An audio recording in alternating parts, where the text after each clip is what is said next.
Good morning and welcome back to Awesome Life 101, where we help you build an awesome life. And today we are continuing our exploration of using credit for your awesome life.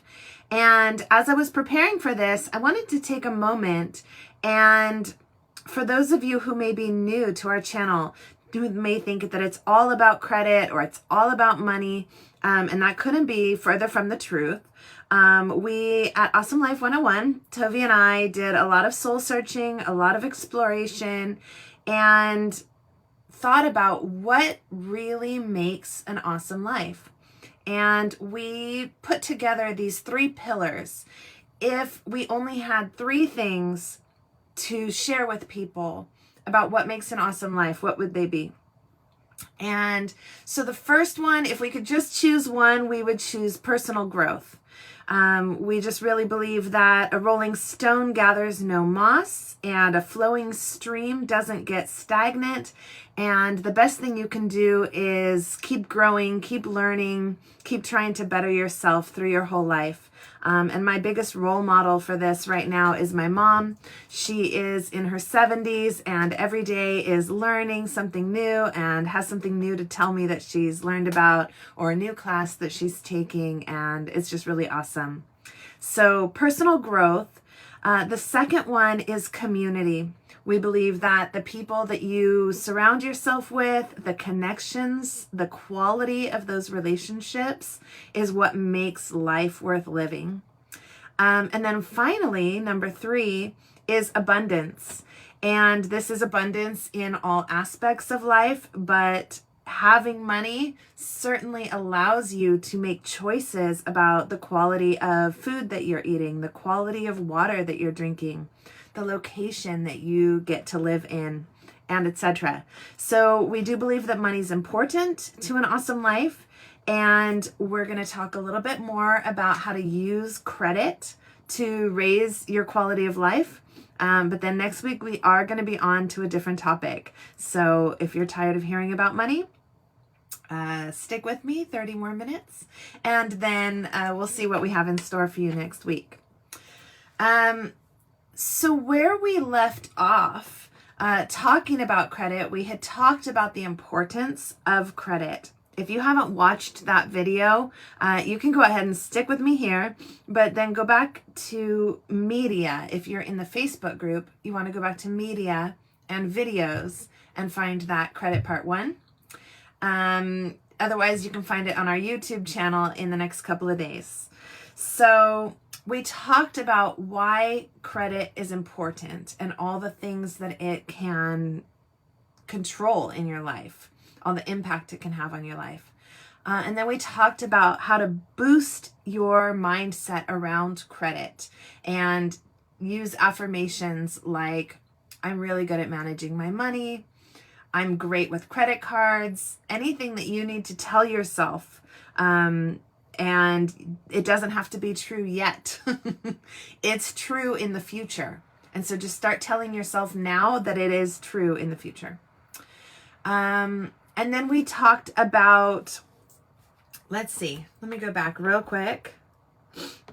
Yes, we talked about the importance of your credit score. We talked about the account fees, annual fees, and interest rates.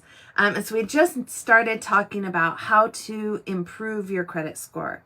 So that's where I'd like to pick up today and talk about what your credit score is made up of and how to improve your credit score. So I hope you have your notebooks ready.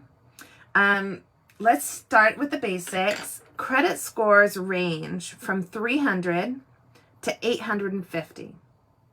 So, I mean, just by having your name, basically you get a 300, and 850 is the top. So that's 550 points that you have control over. And it's divided up, this is your FICO score. 35% is your payment history. I'm going to go back through these in just a minute, so hang with me. 35% is your payment history. So that's 192.5 points of your credit score.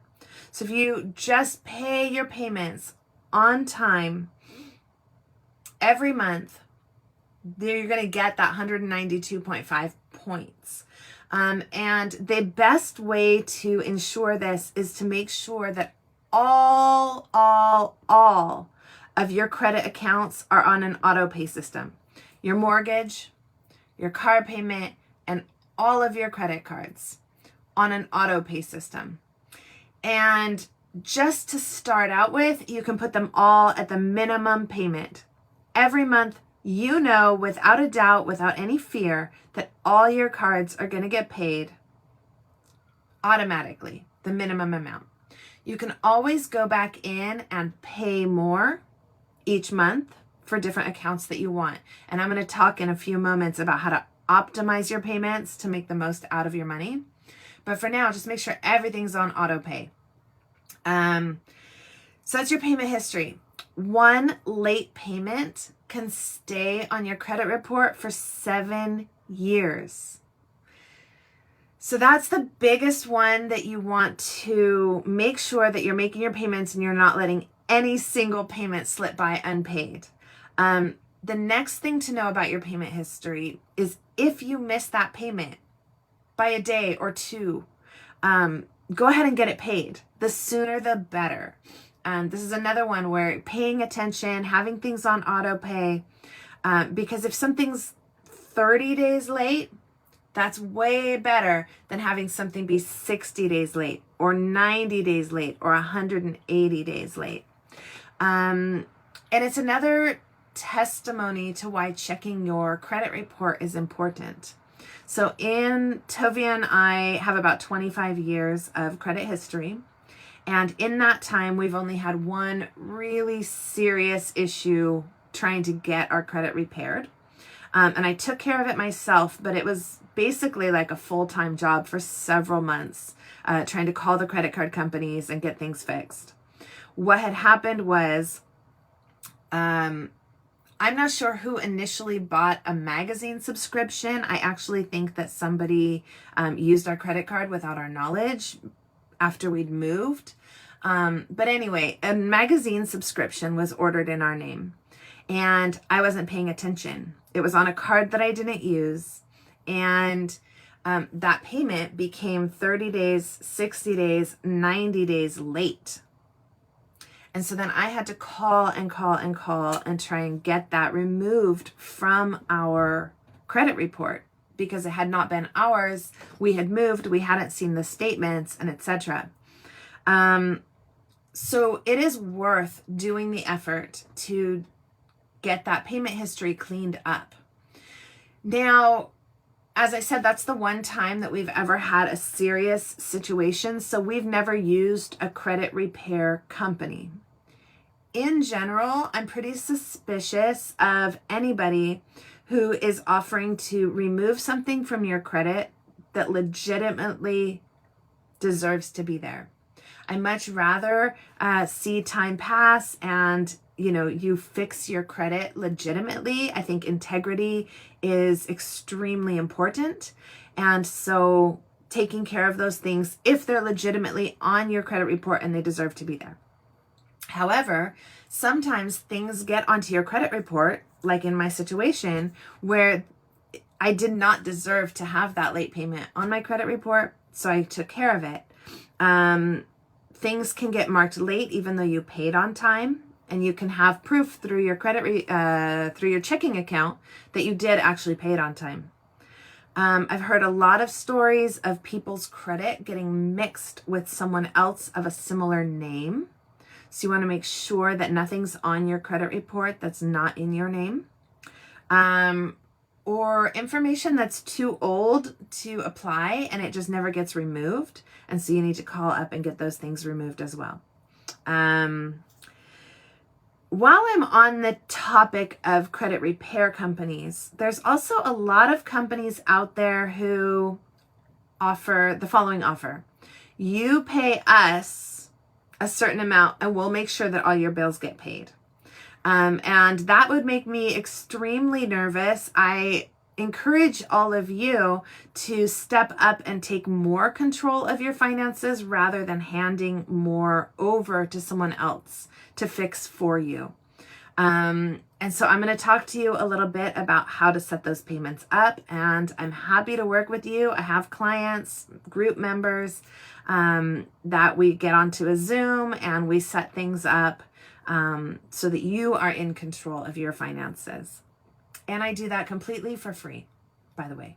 I don't charge my clients, any of my group members, anything for my services.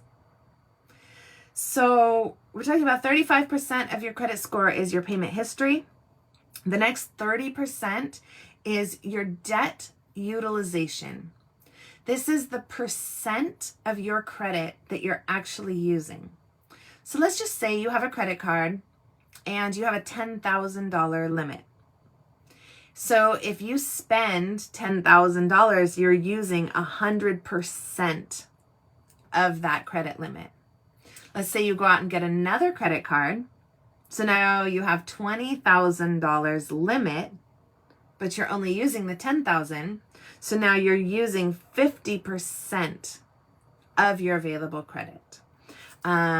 And basically the lower the better. You do want to keep using your cards to keep them open and to keep a payment history showing.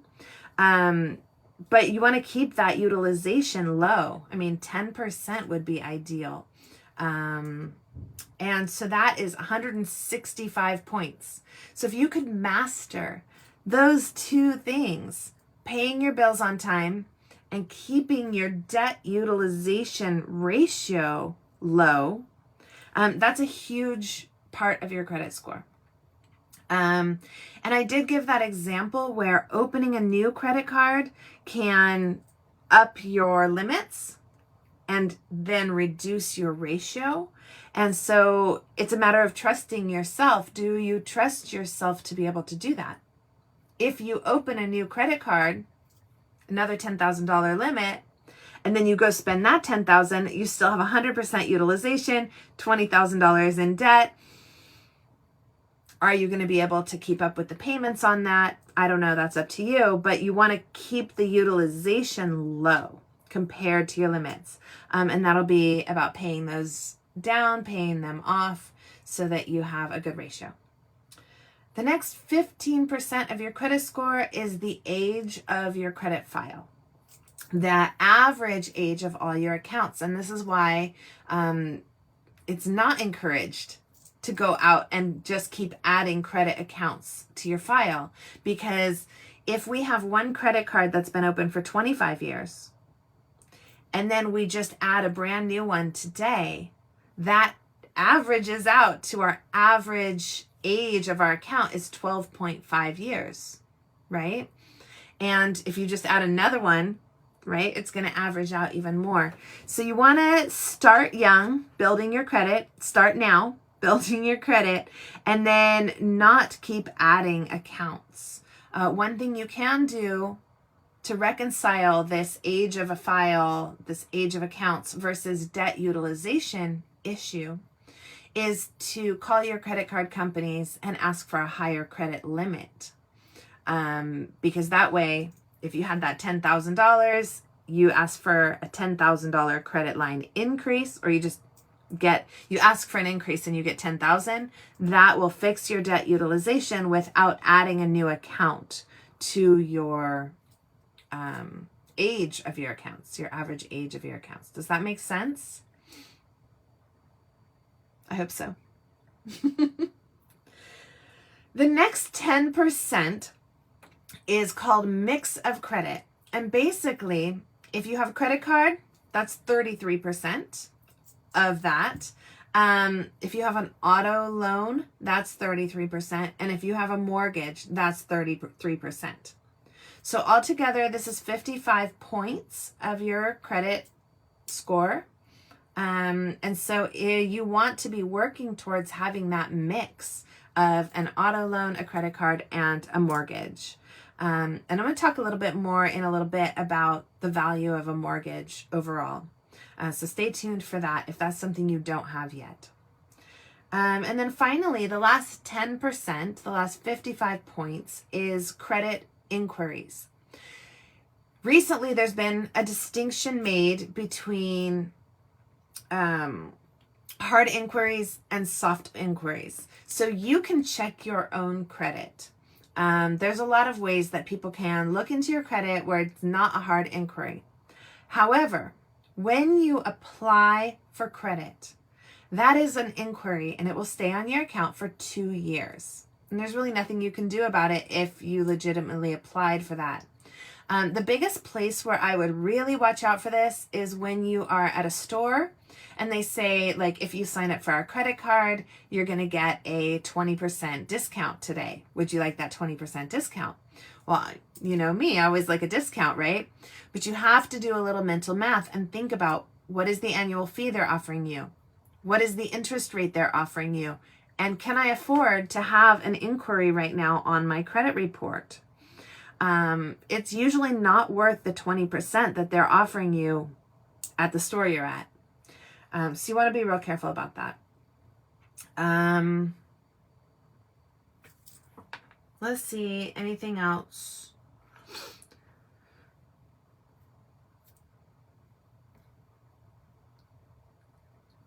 Okay, so I'm going to talk now a little bit about the value of a mortgage, and then I'm going to talk more about how to set up your payments. Sorry, I'm a little all over the place. I have so much information I want to squeeze in today. So the value of a mortgage, and it really talks about generational wealth.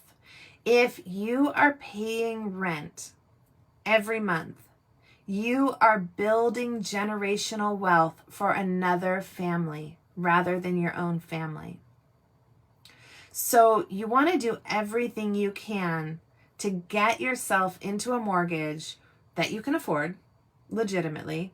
However, you want to save up that down payment, go in with friends and family if you can, to get yourself into a mortgage where you have that on your credit report, building up that level of credit. But also those payments every month, the principal that you're paying back, you're building equity. You're building value that you can tap into later. You can refinance later. You can take a equity line of credit. You're building something that you can really use later. And even if you don't end up refinancing or taking any equity out of the house, later you can leave that as a legacy to your family. So I just really want to encourage everybody to think of that. If you don't have a mortgage, if you don't own your home, really want to think of that as being a goal that you're working towards, building up that down payment. And in the last 10 to 20 years, that has become more affordable. They've decreased. It used to be that you had to have 20% down. They've decreased that. You can get houses with 0% down, 3% down, 5% down. You can get down payment assistance. And a lot of mortgage lenders won't tell you about it because it's more paperwork for them. They don't understand how the system works. That's okay. Just leave them behind. Find a different mortgage lender who's dedicated to helping first-time homeowners to get all the assistance that they deserve. But let me tell you a story. Tovi and I bought a home in 2008. So the market crashed. A lot of people lost a lot, but we were in a position in our lives where we had been renting, and we were young and we had really good credit. We had a little bit of money saved up. We received a gift from my parents to help us a little bit more with the down payment. We bought a house for $325,000, and the market went up from 2008 to 2019. That house tripled in value. And so we were able to sell the house in 2019 and take that equity and use it to fund our new awesome life here closer to my family. So,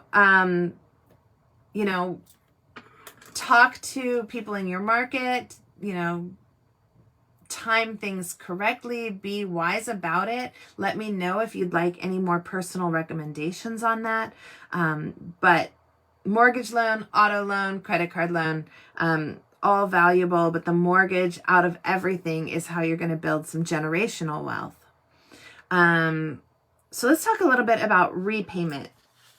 When you have all your bills, you want to, be on top of all your finances, use a spreadsheet, or I use a software called Quicken. I've been using it for so long.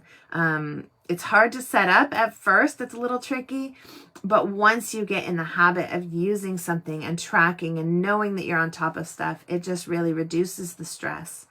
And so there's a couple different strategies about paying your credit cards. This is assuming that you can't afford to pay all your credit cards each month. I mean, ideally, you pay all your bills each month and you pay all your credit cards each month. You charge something, you pay it. On that note, the credit card companies each report to the credit bureaus on a different date. They report your account on a different date. So if you're about to apply for something and your credit score is urgently needing a boost, you can call the credit card company and ask them, what date do you report what date do you report to the credit bureaus? And they'll let you know the date. And let's say it's the 15th. So you want to make sure that you've paid all your bills by the 13th, or that you've paid that bill by the 13th. And just changing that payment date can boost your score a lot very quickly. So that's valuable to know. But beyond that, there's two strategies. And my favorite is focused on paying the least amount of interest. I mean, interest is just money out of your pocket that you're paying to the banks. And in my opinion, I don't need to give the banks any of my money. I'll try to minimize that. So we talked about having a list of your cards and a list of the interest rates. And so I keep the highest interest rate cards at the top, my 0% offers at the bottom. And I make sure if I have an extra amount of money each month, so everything's set up on auto pay. And then if I have a little extra money in my checking account, I go and pay that top credit card, whichever one's at the top that has a balance. Maybe I went to Sears. Maybe I went to Sephora and put something on my Sephora card, which is kind of ridiculous because that's a 25% interest rate. So I'm going to make sure that I definitely pay that one in full. Anything that has a higher interest rate, I want to make sure that one gets paid in full as soon as possible. And the ones with the 0%, I can just keep paying them the minimum payment on those until they get their expiration date. The promotional has expired and now there's an interest rate on those. I'm going to move them up on my list. I'm going to make sure those get paid first. So I always am trying to avoid paying any interest to the bank. And as long as you're making your payment in full within the time before the first due date, you should have no interest payment from them. So that's important.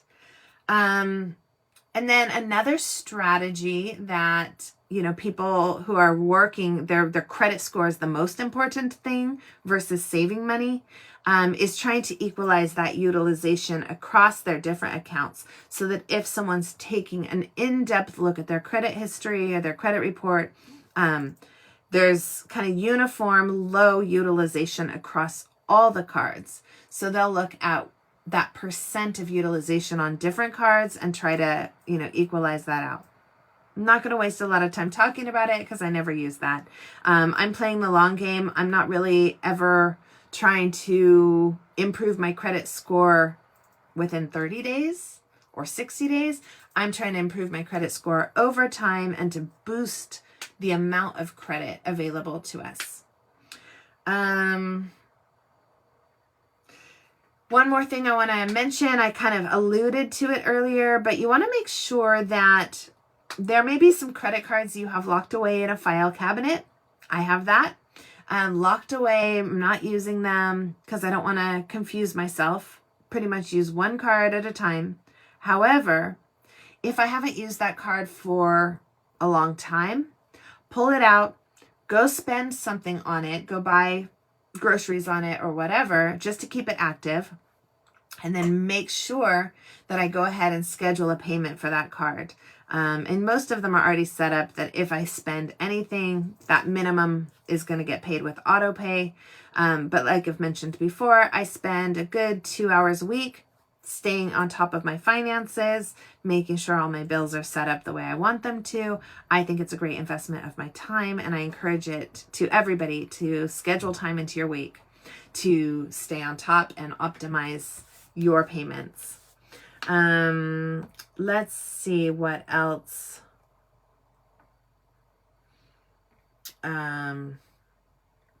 So the next thing I want to talk a little bit about, oh no, I'm almost out of time. That's okay. I'm just going to say the next level, if you are in Awesome Life 101, there's a good chance that you are thinking about becoming an entrepreneur, or you already are an entrepreneur.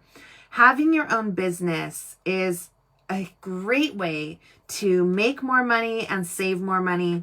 And business credit is going to up-level your life in a whole new way.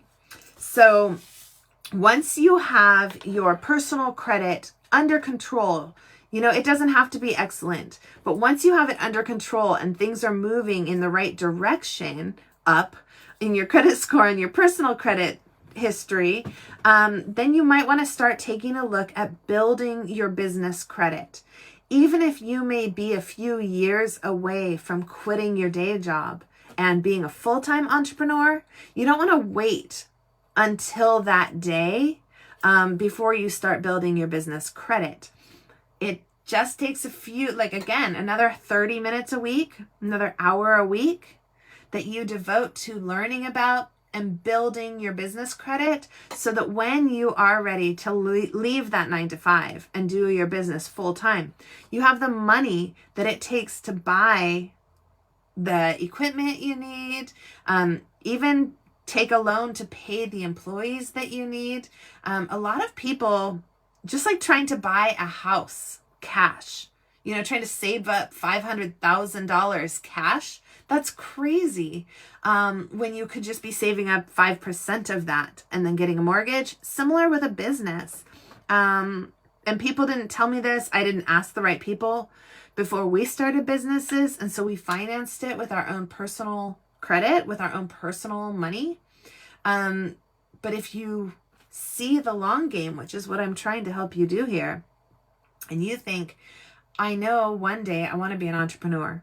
I have an idea for a business and I'm going to start it. I'm going to head in that direction.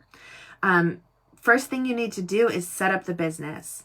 And that could be an LLC, it could be a corporation, and there's tons of free information available online. I'm happy to talk to you one-on-one, and you can do that on your own. You can hire someone to set that up for you. Next thing you need to do is get an EIN from the federal government, and that's an easy form to get from the IRS website and file yourself, get your EIN. Once you do that, you need to, get registered in your state and get yourself a bank account. Once you get a bank account, you're going to need to set up what's called a DUNS number. And, Google it, Duns and Bradstreet, DUNS number. Don't pay someone to get this for you. You can do it on your own. I can talk you through it. But you just want to start building your business credit. I'm kind of out of time, but business credit is a whole nother way to finance the next level of your life. And so I hope you will self-educate. If you have more questions, let me know. Maybe next time finance and abundance rolls around in our content calendar, I'll talk a little bit more about business credit. Let me know if that's something you're interested in. But for now, I just really want to take a moment to thank you all for being here. And I look forward to seeing you next Saturday. I look forward to your comments on this video about how credit is serving you and anything you learned and any further questions, any way I can be of service to you. So thank you so much for being here and all your positive feedback. It means so much. Bye.